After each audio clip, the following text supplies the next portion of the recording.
तो महाराज इस प्रकार से मैंने शिक्षा गुरु के बारे में तुमको बताया, और शिक्षा गुरु जो होते हैं ना उनसे सीखना चाहिए। इस प्रकार से राजा परीक्षित जो हैं वह सुखदेव जी महाराज के मुखारविंद से सुंदर सुंदर इन कथाओं को सुन रहे हैं, और परीक्षित जान भी रहे हैं कि वह समय बहुत ही शीघ्र आने वाला है कि वह नाग आएगा और मेरे को डस लेगा, और उसके डसते ही मेरे को बैकुंठ धाम जाना पड़ेगा। और परीक्षित सोच रहा है कि अब मेरे को भय नहीं हो रहा है, ऐसा सोच रहा है।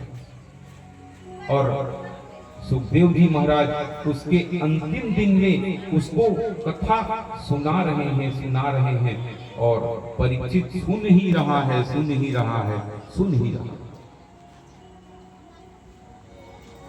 अब महर्षि वेदव्यास लिखते हैं, सुखदेव जी महाराज कह रहे हैं, राजा परीक्षित सुन रहे हैं।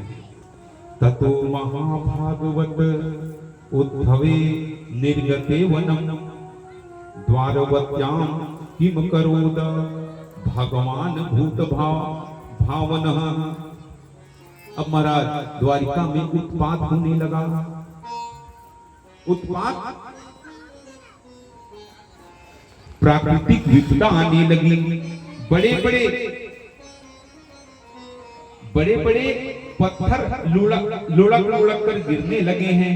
मूसलाधार वर्षा होने लगी है।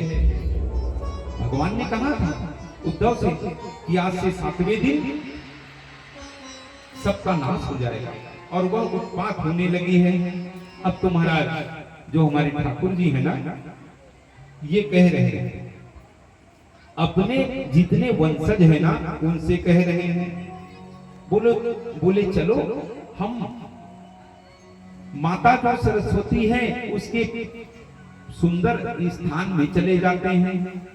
बोले क्यों जाएंगे वहां? तो बोले वहां पर ना, इस जगह में रहने का अब हमको कोई भी मतलब नहीं है। हम उस जगह पर चले जाते हैं, और उस जगह में जाकर क्या करेंगे? तो बोले बढ़िया वहां पर हवन करेंगे, जप करेंगे, अनुष्ठान करेंगे। और महाराज सरस्वती नदी के किनारे पर लेकर के,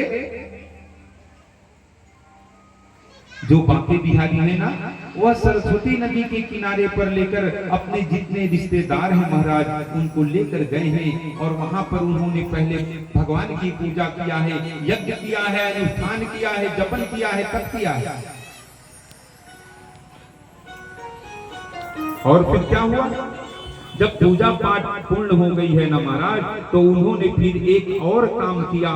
मेरे नामक एक मदिरा है महाराज, जिसको शराब कहते हैं, उस मदिरा को उसने उन सब ने पूजन के पाठ के बाद उसको कहा, सभी आपस में सोचने लगे